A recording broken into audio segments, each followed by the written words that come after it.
Et bonjour, me revoilà de retour. Alors, hier, j'ai pas fait de vidéo. Je dirais que j'avais d'autres choses à faire, bien que je me suis occupée de connaître les news.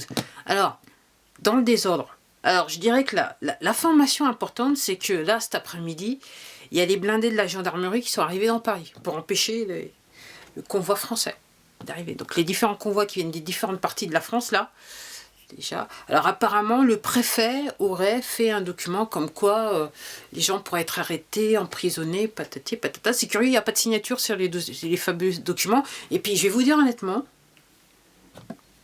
je ne sais pas s'il est toujours là. Moi je pensais qu'on s'était déjà occupé de lui. Okay. Mais. Alors, je dirais que c'est normal. Ça fait un petit peu comme au Canada, c'est pour faire peur aux gens. Donc, faut pas se désister, faut se ramener, c'est tout ce que je veux dire. Et puis après, direction Bruxelles, pour que ça fasse bien. Moi, c'est ce que je dis. C'est ce que je dis.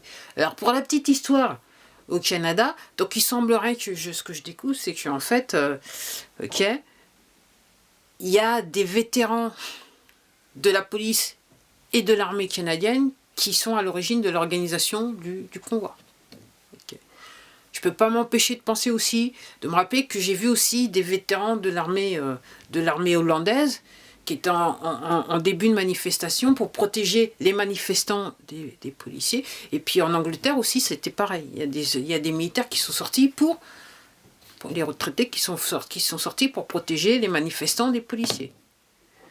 Je sais pas ce que nos retraités ils font, les forces de l'ordre, l'armée, la police, je sais pas ce qu'ils font réellement.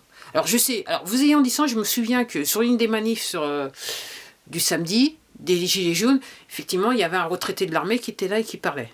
Mais il était tout seul en apparence. Tant que je me souviens, je crois qu'il avait son gilet jaune aussi. Ouais. Mais les nôtres, on les voit pas bien. Carrément, en Hollande et en Angleterre, ils sortent avec le béret et tout. Puis même une fois en Hollande, ils étaient habillés. En treillis.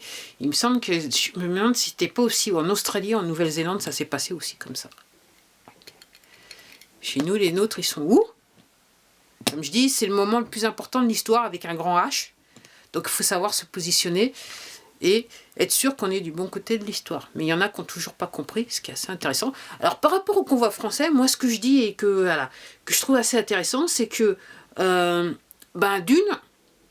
c'est que sur les bas-côtés, donc il y a des gens déjà qui assistent au départ, qui sont sur la roue. Alors il y a des gens qui font une partie pour faire le nombre, c'est bien. Et puis il y a quand même plus de monde que je le pensais. Donc je me dis on est bien parti quand même, on est bien parti. Puis il faut pas se laisser quand même désillusionner, arrêter par soi-disant les propos et la propagande de la préfecture de police de Paris. Ok. Comme je dis, déjà d'une, le papier n'est pas signé, il me paraît chelou. Ok, et je me dis que de toute façon lui aussi il a les bracelets depuis un bout de temps. Donc soit dit en passant, voilà.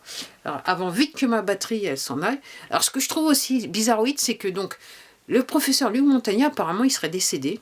Alors ce que je comprends pas, je trouve bizarroïde, c'est qu'il y a une semaine de ça ou plus, il était déjà en Italie, 1 ou 2 semaines de ça il était en Italie, et là maintenant apparemment il est décédé, et je trouve ça bizarre parce que c'est juste au moment où là, on est en train de parler que les gens qui se sont fait injecter, là maintenant ils ont le VIH en Nouvelle-Hollande, et puis c'est comme une épidémie, et que c'est une nouvelle forme, et que voilà.